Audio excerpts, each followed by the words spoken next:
with somebody. It always kind of stinks when you're doing it online because I can't see anybody's facial expressions. I'm a very visual person, so seeing people's facial expressions and body language has always been kind of important. All right, so the topic for today, or I guess to get us started, we're going to talk about what is it? What's broken in the information security industry, or I think what was posed was what's broken in the InfoSec industry. So if you're not aware, I'm writing a book. Writing a book's hard. But writing a book about the information security industry is broken. I did take a look at, we got quite a few responses, people who posted some of the things that they think are broken in the information security industry. And I love hearing that stuff because it either validates, some of the things I'm already putting into the book, or, in some cases it raises things that I didn't think of. So much of this is about perspective. I have, been in this industry for a long time, and I tend to forget what other people see, about us and about our industry. And in the book, I call it, there's us and then there's the normal people, right? Because one of the first things, actually it's the first chapter of part 2, is that we're not speaking the same language. And so much of what we do in this industry, well, actually everything that we, what we do in this industry is based on that definition of what information security is. So me being not abnormal, I guess you'd call it, versus everybody else kind of being normal, I remind myself of that all the time because, and just in sheer numbers, there's 747,000 information security professionals in the United States.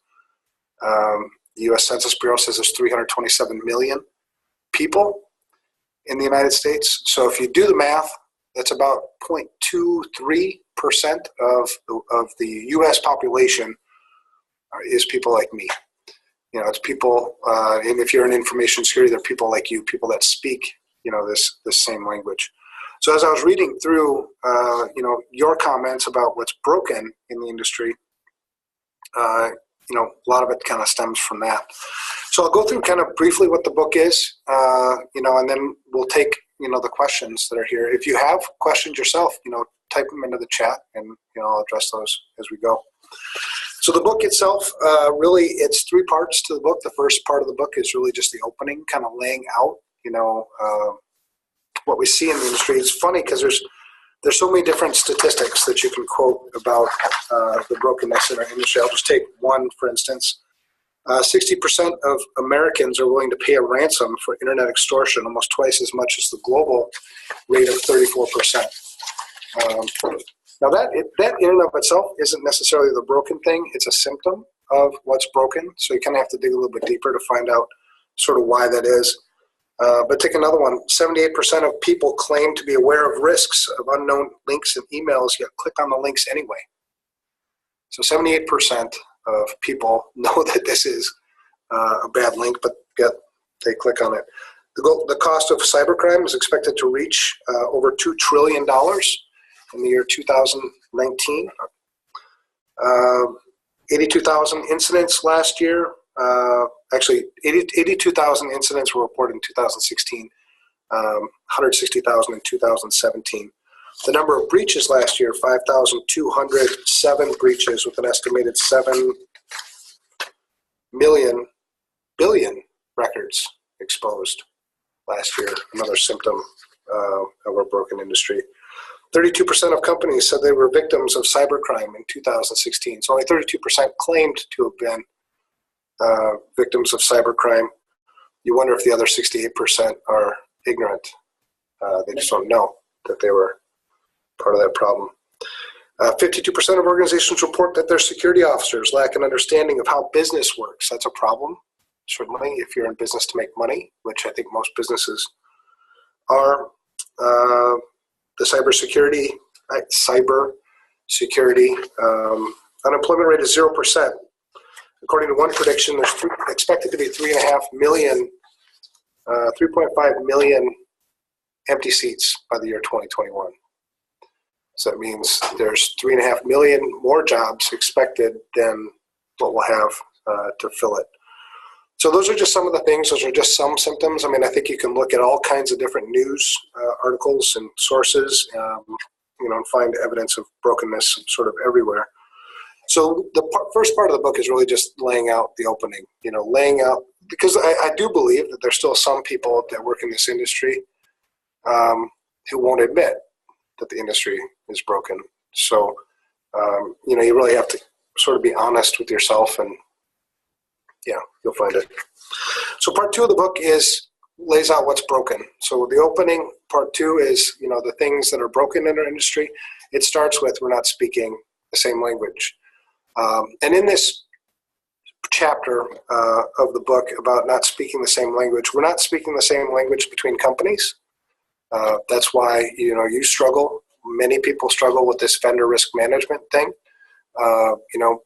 How do I speak the right language? Do I need to do a SOC 2? Do I need to do a high trust? Do I need to do ISO certification? On and on. We have a problem because we're not speaking the same language between companies. And I use an analogy in the book of, speaking between countries. So imagine the United States and China not being able to translate. That'd be a problem. Well, we have sort of that same kind of problem with information security, at least in our industry. We also have problems communicating within companies. If you've been in information security for a while, your problem children or the people, in other departments that are difficult to work with. Traditionally, in my past experience, some of the most difficult people to work with in the company happen to be the most talented people in the company. Often, developers are difficult, to work with, or they have been in the past. Salespeople, I'm looking at you, Drew, troubled child. But anyway, speaking the same language. So if we spoke the same, and even within our industry, one of the things that I get, I ask all the time, and it gets very, very redundant, is give me your definition of information security. If we're going to talk about information security, we should have, close to a common definition of what it is we're talking about. So our definition, and you'll hear me say it, if you're around me, you'll hear me say it lots and lots, is it's the application of administrative, physical, and technical controls to protect the confidentiality, integrity, and availability of information. So we have 3 different types of controls. It's administrative, physical, and technical controls. That's a good segue, actually, to one of the things that's broken in our industry, according to, let me find it here, Eric. So Eric says, improperly engineered, deployed, and managed physical security, leaving countless attack vectors vulnerable, which can lead to a full compromise of an organization. That's one of the things, according to Eric, that's broken in our industry. So if we fit that into our definition, right, physical controls, it's administrative, physical, and technical controls. We have a catchy saying, in our industry, or actually in our company. I don't know if the whole industry does this, but where I say it doesn't matter how good your firewall is operating if I can come and steal your server, right?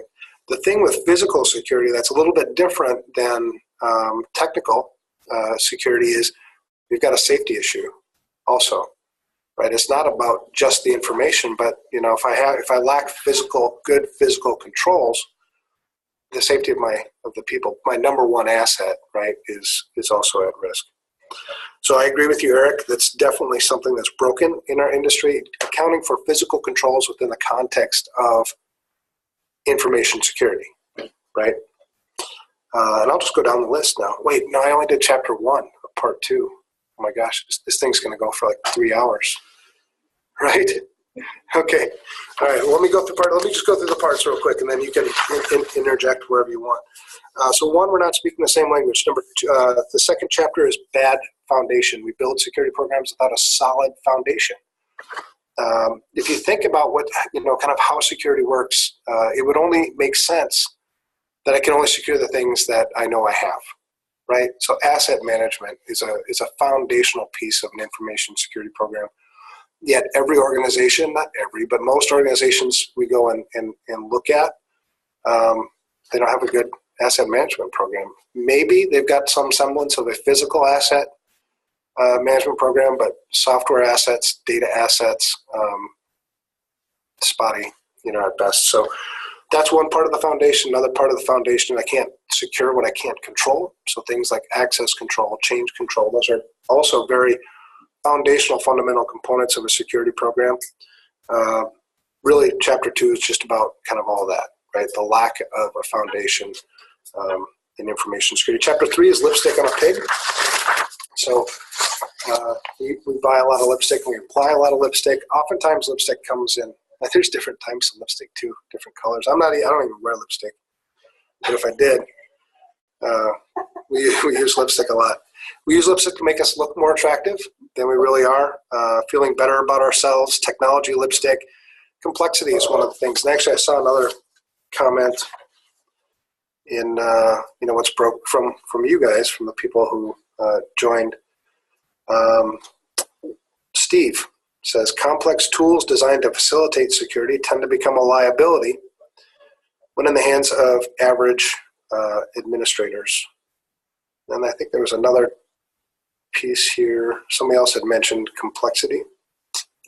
If you keep this thought in mind, complexity is the enemy of security, right? The more complex you make anything, the more difficult it is to secure. There's more facets to it. There's more things that can go wrong. It's more difficult. So I agree with you, Steve. Complex tools, complexity anywhere makes it more difficult to secure. Sometimes we just have to live with the complexity that's inherent in what we do. But definitely covered in what's broken. Pipe dreams is Chapter 4. Pipe dreams is when we set, inappropriate or we set our expectations unrealistically. We base things on things that aren't feasible, and there's quite a bit to talk about there. Chapter 5, the blame game. The blame. Everybody lives in glass houses, right? The Equifax breach is some good fodder for the blame game. But it's about, the sections in that chapter are about responsibilities, ignorance, living in glass houses, and, this obsession we have with, shiny objects, blinky lights, putting things in place, thinking of security afterwards when there's really not much you can do about it. IoT is a big push, right? Everybody's got IoT. Refrigerators are ordering, your food for you and just shows up on your doorstep, right? That's a cool feature, but security. If you don't think of security early enough in that process, then we have issues. Chapter 6 is the herd mentality, right? There is some safety in the herd. That's usually where due care and due diligence live. So the board of directors or executive management is often asking, well, are we doing what everybody else is doing? There's a good side to that and a bad side to that. The bad side is it often lends itself to, checkbox type of security, just doing the minimum amount necessary as opposed to really managing risk well, which is ultimately what security is. Chapter 7 is because I said so. This is all about compliance, right? This is the government telling you, you need to do this, you need to do that. There's two types of compliance. There's direct and indirect compliance. Direct compliance would be that like HIPAA or GLBA, where some entity is, or a government agency is mandating that you do a certain set of things. That's direct compliance. Indirect compliance is when that same type of pressure comes through maybe one of your customers. So if you do business with a big bank, the OCC, would be giving the bank things that they need to be doing around information security, and being that you do business with the bank, you feel the brunt of that as well. So chapter 7 about the because I said so, it's the pitfalls of why that's not a good information security strategy. There's also this concept of the intent of the law versus the letter of the law. The letter of the law is usually much easier to deal with than the intent of the law, so that's where people stop. Chapter 8, empty promises. Chapter 9, money grab. Money grab's an interesting, there's a lot of people out there selling snake oil for your information security programs, and I think there were some comments about that as well. But anyway, we'll get to that. Chapter 10, too few experts. Actually, I think what you saw in the online was too many experts. We actually have too few. experts, and that's the whole talent shortage problem. But there's two ways to look at that, right? Whenever, I don't know, maybe I just have a lot of weird friends, but my friends always seem to have advice for me, right? Like, I don't know if you, like one of my friends, I'll talk to, you share things with friends, right? So you might share, my marriage or whatever else, and then he'll give me a bunch of marriage advice. It's like, but your marriage sucks. It's like the same kind of thing, right? With information security, and it's kind of tied to the glass houses thing. There's a lot of people giving advice. There's a lot of opinions out there about information security. Be careful where you get that advice from, because it can cause more damage, and that's sad. Makes everybody's jobs harder. We get a certain percentage of our business from undoing the work that's been done by experts. So there's the part where people give the bad advice, and then there's also the part where there's not enough of us. We have 740,000 of us right now in the industry. There's about 200,000 open job requisitions. So we're already at a negative unemployment rate, and they're expecting that huge shortage, later on. One of the things that still sort of torques me about that is it's kind of all hands on deck, right? When you have such a shortage of information security talent. And as I was doing research for the book, I found that only 11% of our industry is male, right? 11% is female, 89% is male. And I don't know if that's supposed to be normal or not, but then, well, it's not, but I also found that 85% of females who work in our industry have suffered from discrimination, right? Now that's kind of inexcusable. But we have an underrepresentation. If one group makes up half of the population, yet only 11% of your industry, and you have such a shortage, there's a problem in that. So that's part 2. Part 2, chapter 10. So the whole third part. So really, it's about the first half of the book is about looking yourself in the mirror. What are our problems in this industry? And digging in, trying to stay as factual as possible. Writing a book, like I said, it's a pain, man. It's hard. I've never written a book before. And it's like this constant sort of struggle you have with yourself, right? You write something, you're like, nah, that's not what I meant. And so you rewrite it, and then you rewrite it, and you'll read it, and you're like, I'm just coming off like I'm a jerk, So then you're like, well, it's not going to help. So then you rewrite it again, and whatever. It'll be good when it's done.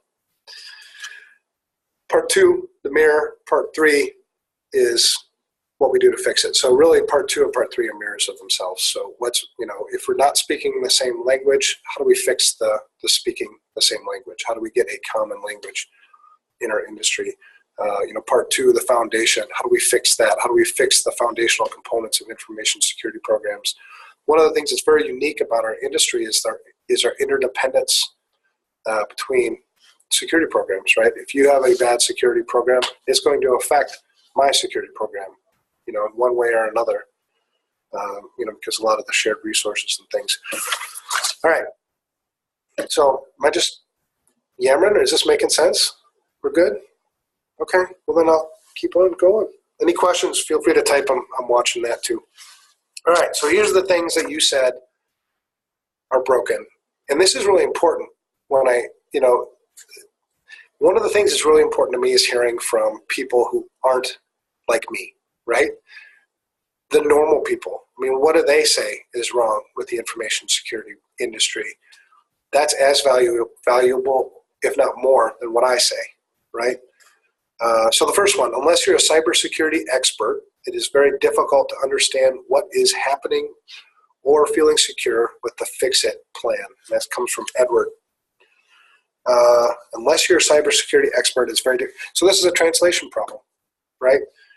You don't have to be an information security expert, or you shouldn't have to be an information security expert to understand security, right? You don't need to understand how to configure a firewall, or deep packet analysis, or how an intrusion detection or intrusion prevention system works, or forensics. You don't need to know all of those things to know the basics about information security. So I think the fix to that is translation, right? Make it simple.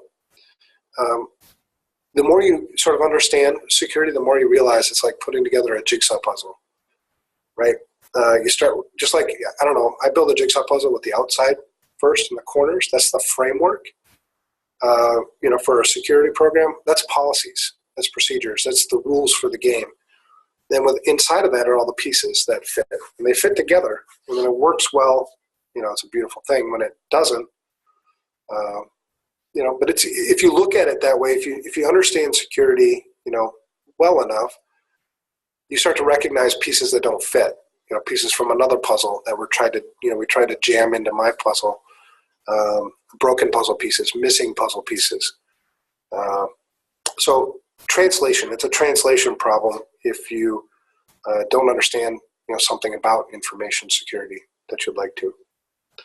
The rest of IT does not think security is their job. That comes from Betty, and she puts 2 exclamation points at the end of that one. Well, if we look at our definition of information security, it's the administrative, physical, and technical controls. I think in most organizations, IT does the technical. Isn't the T and IT technology? Yeah, so they have a big role, actually, in information security.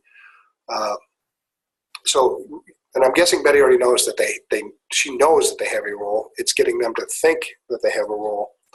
And that is a challenge. It's a translation issue again. In the book, I kind of equate this to like when I go down south, right? And I go to Alabama, and I try to buy myself, and I go and I want to pop, right? And I say, I want to pop. And they say, well, you want what? And I said, I want to pop. I don't know what you're talking about. You want a Coke? No, I don't want a Coke. I want a pop, because I actually want like a Sprite. Well, the way you have to talk there, right, is everything's a Coke. So you order a Coke. Then they say, what flavor of Coke? And that's when you say, Sprite. So it's a different language. So understanding the language that IT speaks, maybe, and sometimes you just have poor management, within IT too. So I guess trying to diagnose, I think it's certainly a problem. There's a lot of places where IT doesn't think it's their job. So definitely a challenge. Tool fatigue. Too many tools, products, vendors that claim to have a silver bullet. Many are overhyped and fail to deliver. Very true. That's the which one is it? Money grab problem. I think this year there's expected to be $93 billion spent on information security services, products, and tools. There's a ton of venture capital being dumped into our industry right now. This is the heyday. So tool fatigue, we run into that actually quite a bit, where people buy technology trying to fix parts of their security program that you can't fix with technology. The technology doesn't exist for it. We have a saying, it's one of our 10 principles for information security, that there's no easy button. There's no silver bullet, right? You actually do have to work. That's why, I think that's why they pay us. We do work, a lot of work. So don't look for tools for everything. The only place I look for tools, honestly, in my own security program, is things that can be easily automated, processes, things that can be easily automated. They're repetitive tasks, and or places where I need to have yes/no type decisions, right? Objectivity as opposed to subjectivity. It doesn't require human judgment. Now that kind of goes a little bit deep, but tools are meant to supplement, other parts of information security. They're not security themselves. Location, people. Yep, agreed. All right, so tool fatigue, yes, that's definitely an issue. So be careful about what you're buying too, right? Everybody's got everybody will come off like they have a silver bullet. We run into organizations regularly who just bought a tool maybe a couple of years ago, didn't realize that it doesn't do what they thought it was going to do, or that it was going to be a lot more work than they thought. And then a couple of years later, they're looking for the same tool again. They just figured they bought the wrong tool, but they still need the tool. So taking a step back and building, your specific use cases for how you'll use tools, for where they're important, what they're going to complement in your information security program. Those are all, big helps, but definitely covered in the book on, Hello, Brain, Money Grab. Yep, that chapter. Okay, management is too concerned about the availability of the network and not about security of the network. And that comes from Pat. That's another translation problem, right? How do we translate to management what the current state is of information security within the environment? So definitely covered as well.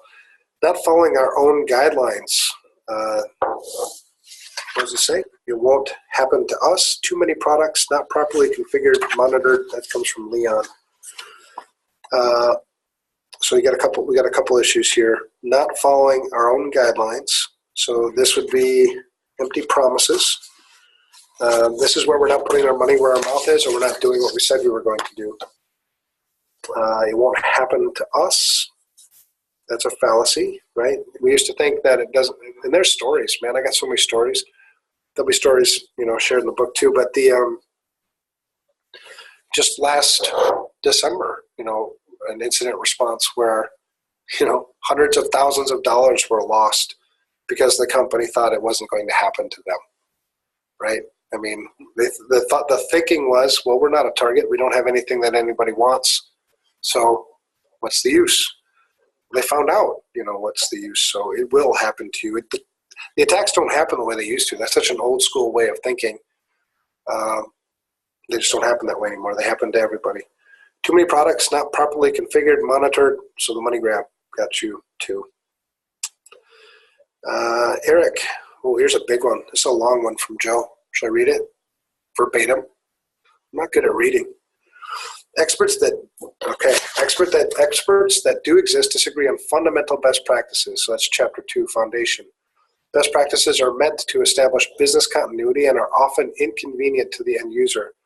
Assuming you're in business to make money, that's a problem too, which is often the driving force behind the broken industry. Proliferation of users who use but don't think outnumbers users who think, hopefully IT. And I think they think, right? Because, like I said, a lot of these people are really talented, the people that don't play by the rules.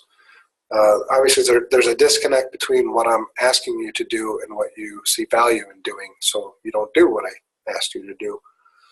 The old school way of kind of approaching security, too, where it was all sanctions-based, like if you don't comply with the rules, then I'm going to crack down on you.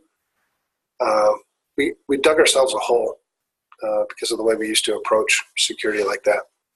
So I don't think it's that they don't think, it's they don't notice, maybe. It's not vogue for businesses generally to require end users to possess the necessary personal responsibility regarding technology use until there has been an incident when it's far too late. So incidents are funny because usually it's a pendulum swing, right? They've underspent on information security for so long, and then something bad happens, and then they flip over and overspend, right? It's an overreaction. We want to kind of save people from doing that. So I agree. That all came from Joe. Training and information validation, says Josh. Lots of training. Training and awareness. So going back to the other one, the users who don't think, it's the awareness, right? I mean, security isn't their job. They think, we want, this is a problem too. All these problems. What are we going to do? We kind of have this catchphrase. Have you ever heard that information security is everybody's issue? Information security is everybody's problem, right? I think that's a little bit of a cop-out because it's not my job. I do information security. And what I'm trying to say there is, if you're not following the rules, then I'm not doing a good enough job explaining the rules to you, right? Or I'm not helping you enough. I'm not translating well enough. because information security is, sort of my responsibility, right? So I think some of us in our industry use that as a cop-out. I'm not saying everybody does, but if you're not getting it, then we need to sit down and figure out, again, I doubt most people are doing it on purpose if they truly understood what it is that we're trying to accomplish. So training is kind of different nowadays. Nobody likes mandatory training, so you put mandatory before the word training, and people are going to sit there like this. They're not going to want to sit through any of this that you're talking about, and so it's just going to go right over their heads. Training is boring. I don't like sitting in training any more than anybody else does, usually. So this gamification piece is kind of a big thing, right? Make it fun, make it competitive, get people engaged. Imagine if you flipped the script and got people who are asking you, hey, when's the next training, man? I want to win that gift card this month or whatever, right? So training and information validation, certainly. So I agree with you, Josh. So far, I agree with all of you. I mean, how could I not? Jeremy says, healthcare is an industry that is very far behind on technology and expertise in the rural markets. Right now, the requirements and regulations are changing faster than the systems are able to support them, so we tend to do just enough. So checkbox security, that's pretty typical for people who are using the number one motivation for their security program at all is compliance, as opposed to risk management and doing the right thing. So when you look at HIPAA, HIPAA's been around since '96. The intent of the law never really changed. The letter of the law, they had to add more to it in time because people weren't getting the intent. But if you follow the intent of the law, which is usually risk management, then you're probably going to be in pretty good shape the next time they make a change. So I agree, Jeremy, absolutely. Number 10, almost the opposite of the 10th one we had listed, I guess, online. There are too few experts. Everyone thinks they are an expert. So there are too many that think they are experts in giving bad advice, and some freeware program is going to fix everything. I feel it is more important to make everyone aware and knowledge. Don't make it so easy for the bad guys, and it will not be so lucrative for them, says Jeremy. So too few, too many. I'm glad you picked up on kind of the play on words, because actually in the manuscript it's too many, and then I cross off the many, and it's too few experts, because it's actually both. Right? We have too many experts. Anytime something bad happens, right? You see like the Equifax breach, or you see the Target breach, or whatever kind of breach, all these experts kind of come out of the woodwork and give all kinds of advice. Buy this thing, it'll fix it, and all this other stuff. So I agree with that. But then on the flip side, the truth is we don't have enough, true information security experts. That's actually one of the two things that are the most concerning for me of all the problems is we're not, because I think they're kind of the root of everything else, is we're not speaking the same language. So that's chapter 1, and it's bookended by chapter 10, which is the expertise issue, right? Slow implementation of security patches due to long-winded testing cycle, especially in government sites. Yep, that's an operational problem tied to foundational problems. So you talk about security patches, vulnerability management. Usually patch management fits within, so I'm talking about that jigsaw puzzle. Vulnerability management, patch management fits inside of vulnerability management. Vulnerability management is closely tied to, so if you look at puzzle pieces that fit next to that, one would be asset management and the other would be change control.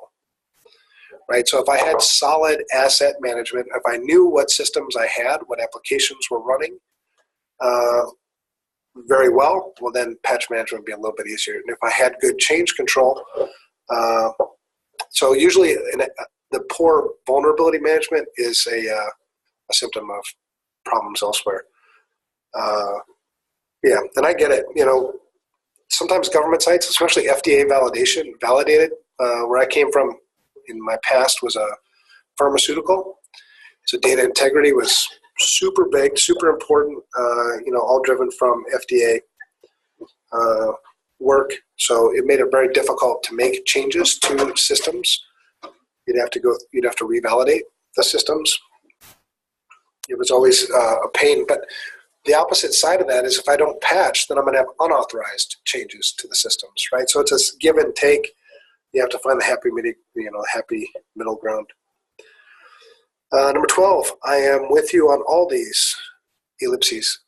See that? Mm-hmm. Ellipses. That's the dots. I didn't know what that was. Our biggest frustrations usually come from above. C-level management doesn't or won't understand the need until it's too late. That comes from Edwin. I wonder what we're communicating to the C-level or the board. Because this is also a translation problem. What does the C-level actually need to know? What does the board of directors need to know? How do we communicate with them is really, really critical. So I always approach it as, I have 5 minutes with the board of directors or 5 minutes with the C-level executive to explain to them the current state of our information security program, the future state of our information security program, how long it's going to take for us to get there, and how much it's going to cost. If I can explain those 4 things in 5 minutes, I'm winning, right? That requires, metrics and all that other good stuff. And, yep, Mike says risk equals likelihood times impact. Exactly. So speaking the same language, our definition, what's the, there's a semantic, whatever. Hold on. Yeah, this is what you get when you do this Hangout thing. You get thoughts that come in my head and I can't remember where I thought of it. Semantic satiation. Satiation? It's when you have an overused word, right? And it's used so much that it loses its meaning, right? Did I say that right? It's risk, right? Risk is one of those words where we use it so much that it's lost its meaning. People don't really understand what risk is much anymore. So Mike, you bring up a great point. Risk is the likelihood of something bad happening and the impact if it did, right? And you can get a lot more complicated with that. You can throw in threats and vulnerabilities and their impact on the likelihoods and impacts. But if you just keep in mind that risk is the likelihood of something bad happening, the impact if it did, you're in a great spot. So that's what I would communicate to the board of directors. When I say the state of our information security program, it's relative, right? There's no such thing as having no risk. Otherwise, we wouldn't be in business, right? And it's not, infinite risk. It's somewhere in between. So when I communicate with the board of directors, what's our current state? Pick a risk level. Here at FRSecure, we use the FISA score. We use the FISA score. It's on a scale of 300 to 850. You fit somewhere on that scale, and that scale is supposed to represent risk, right? But you can use a maturity level of 1 to 5. You can use whatever level you want. What the board needs to know is what's our current state, what's our future state, when are we getting there, and how much it's going to cost. So yeah, that's all covered, in detail also in the book. What else do we have? Risk. Says Akeem, that's all he said was risk. Agreed.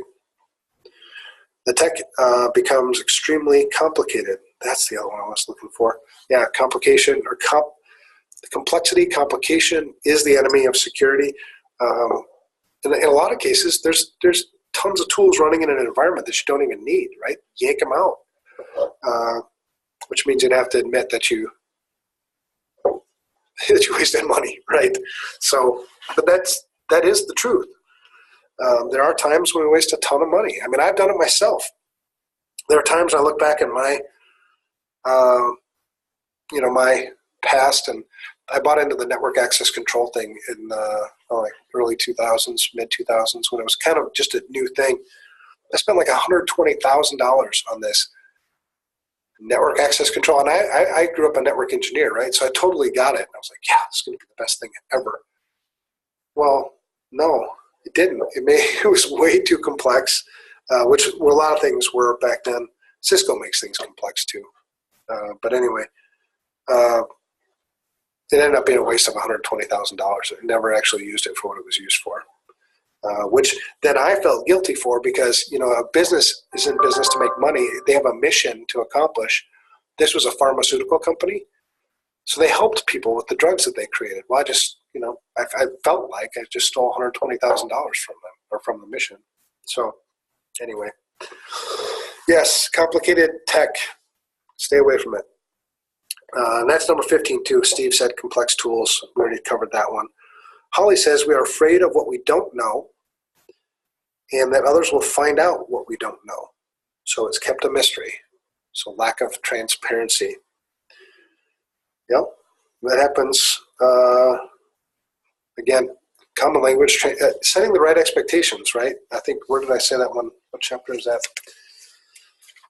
Pipe dreams, chapter 4 covers that, right? Explaining, and I still go to board meetings, even recently, where I explain to the board that you can't eliminate risk, or there's no matter what we do, we cannot prevent all bad things from happening here. And they were surprised to hear that. I was like, that's the way it is, So I think setting proper expectations, communication, speaking the same language, those things all play a role in helping others understand where our most significant risks are, and then spending those dollars on those risks. And also, when you talk about mystery, I also think of obscurity, right? And you've probably heard there's no security in obscurity, right? Just because I don't see it doesn't mean it's secure. So, yeah, that's a fight, Holly, for sure. Ooh, this is a long one again. Do I sound like I have a cold? Because I do. No? All right. 17, public misinformation. This might not be the right venue to address this. Of course it is.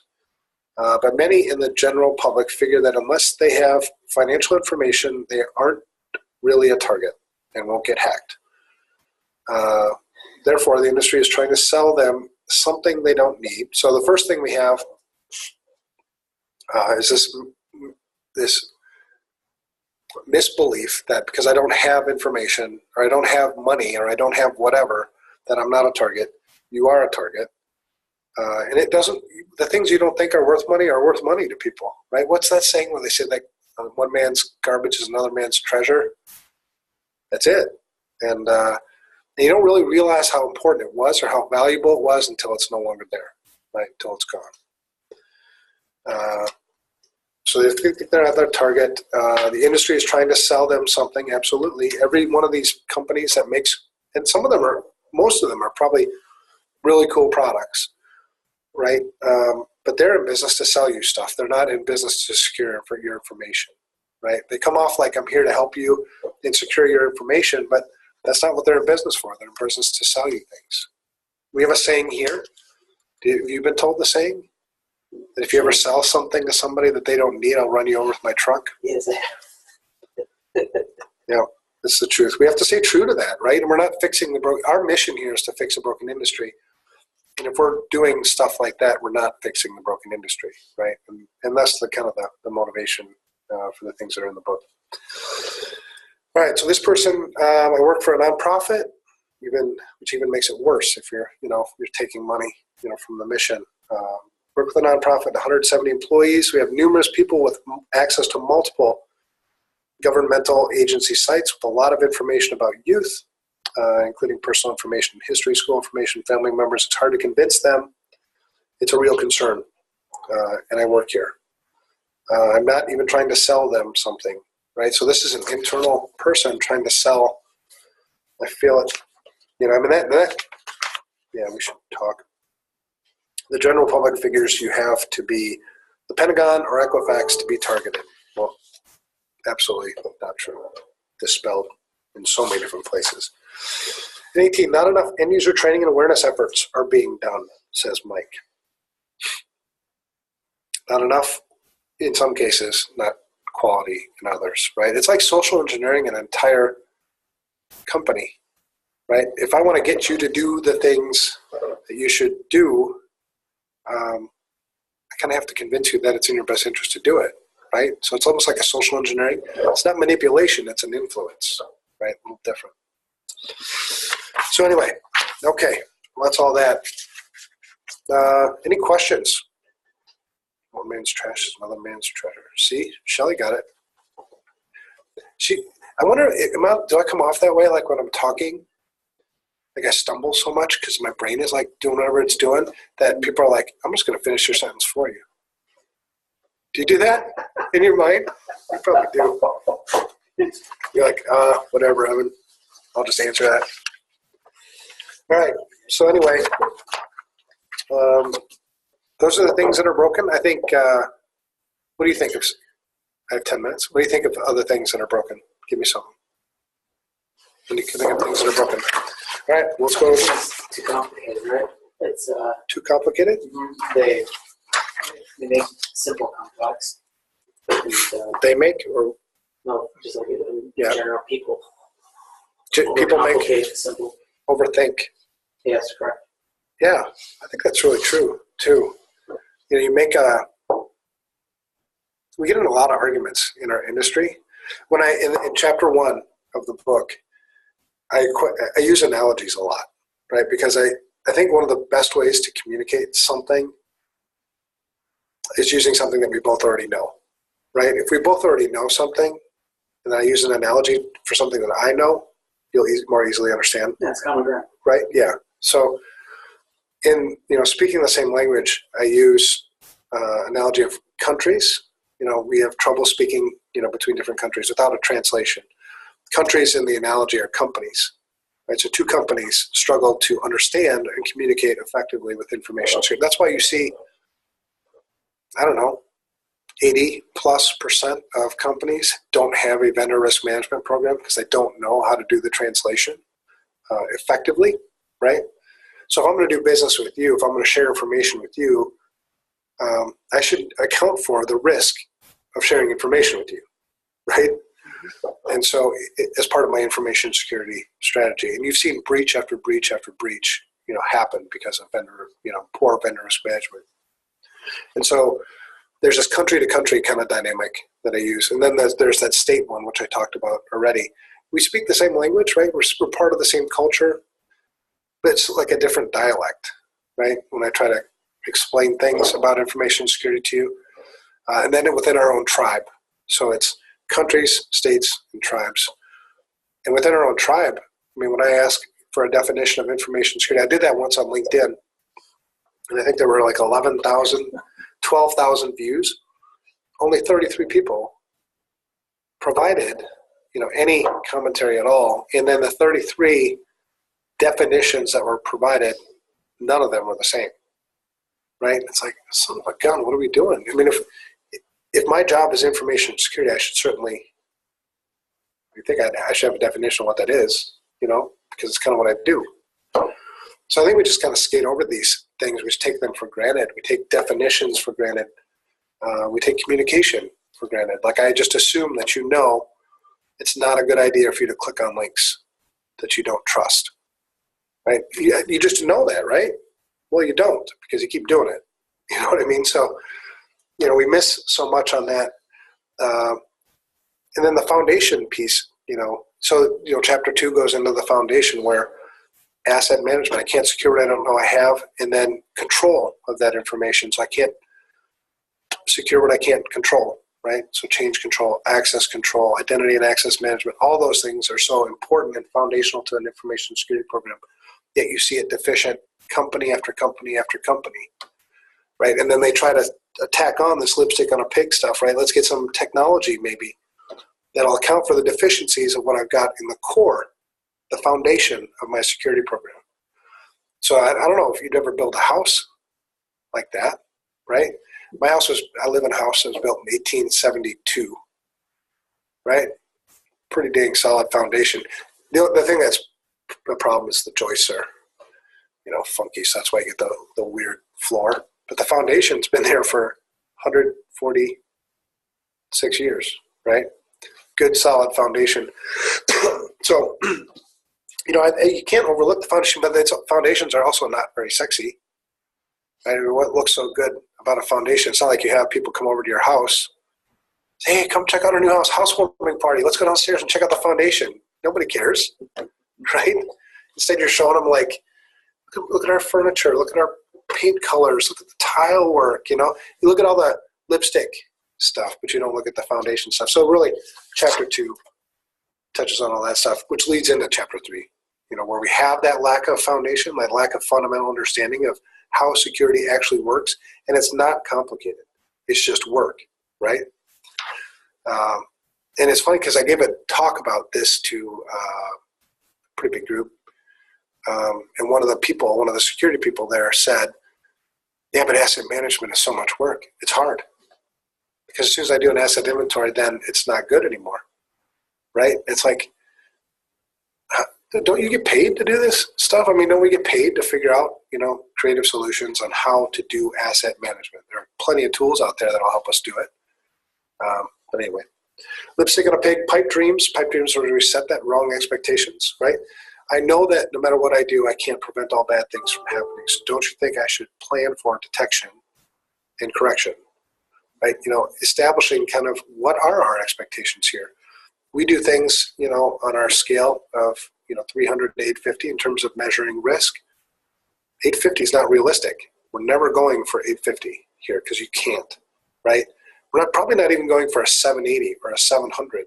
Let's just try to maybe get to 600, maybe 660, right? Let's move that needle forward and then find our happy place. But expectations, pipe dreams, risk elimination versus risk management, all that stuff. Blame game. Anytime anything goes bad, boring but important. Shelley, you're referring to what I was saying about the foundation, right? Not me. Do you think she was saying me? I'm not boring. I think she's talking about the foundation. Yeah. Thank you, Shelley. Well, she just said yes. She didn't say which one still. All right. Blame game, herd mentality. We've talked about all this stuff because I said so. So I can tell you what's in part 3. If you want to hear about part 3, I'll go through it real quick. I got like 3 minutes. So part 3, common language. What are the things we can do to speak a common language? And on all 3 of those levels, in terms of company to company, in terms of within a company, in terms of within our industry. How do you lay a foundation? Just like laying a foundation for a house, it starts with blueprints, right? Do you have to get a permit to get a house? I mean, to build a house, right? You have to get a permit if you're going to build a security program.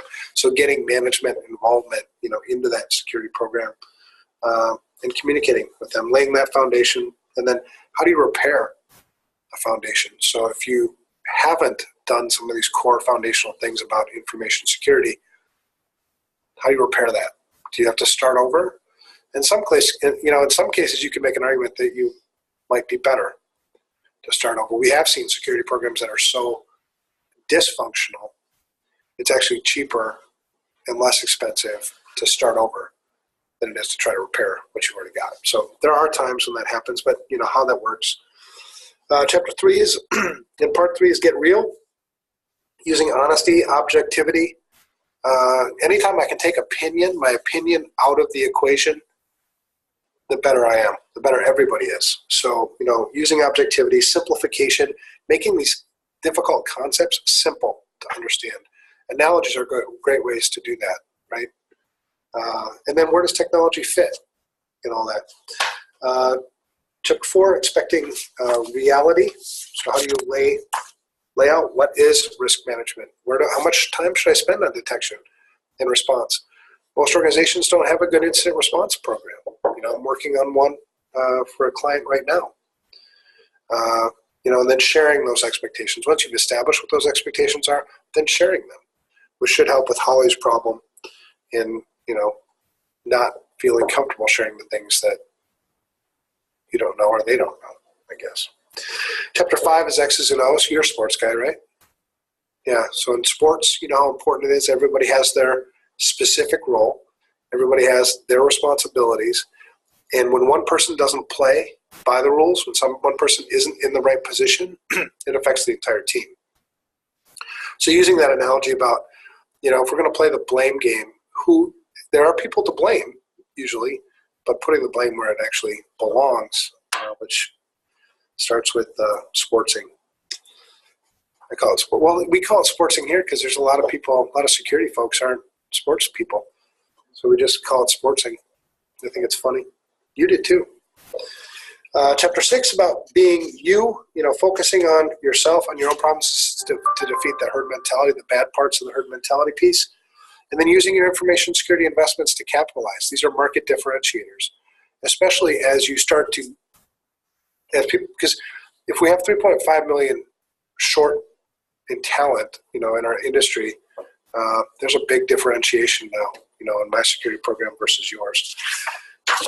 Chapter 7, take charge. Chapter 8, be honest. Chapter 9, be smart. Chapter 10, mentoring and community. I think the way we tackle the talent shortage problem, we have the mentor program starting in April, and really we love doing it. We've been doing it since 2010. We started with 6 clients, or not clients, none of them are clients. Just 6 people, 6 students. And last year, I think we had 163 sign up. This year, it'll be over 300. And it's training people to be information security people past their CISSP, get them started down the path of having a career in this industry for free, right? One of the barriers to people getting in this industry in terms of the talent shortage is they don't have training. It's too costly. So anyway, that's an hour of me blabbering. Questions? Are we done?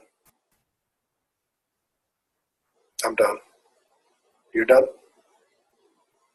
All right, so Brandon's supposed to say something now? I guess I could do that.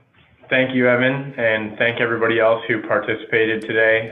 Particularly thanks to those of you who sent responses to the question that we sent out so that, Evan had something to rap about for the last hour. We're going to wrap this up by sending out a link to the recording so that you can have that on hand for yourself and anybody else you'd like to share that to view in your leisure. And then other than that, look out for the March one. We're going to try to do this, once a month with Evan. So, can you hear me? Yeah. What'd you say, Brandon? I was talking to somebody else. You couldn't hear me? Well, I could have if I was listening, but I wasn't. I was just saying thanks to everybody for sending in their responses so that you had stuff to talk about for the last hour, and that they should be on the lookout for an email with the link to today's recording, as well as emails for upcoming Hangouts that you're going to be doing monthly from now on. So thanks to you, and thanks to everybody who attended, and hope you guys enjoyed. Yeah, thank you, Brandon. Take care.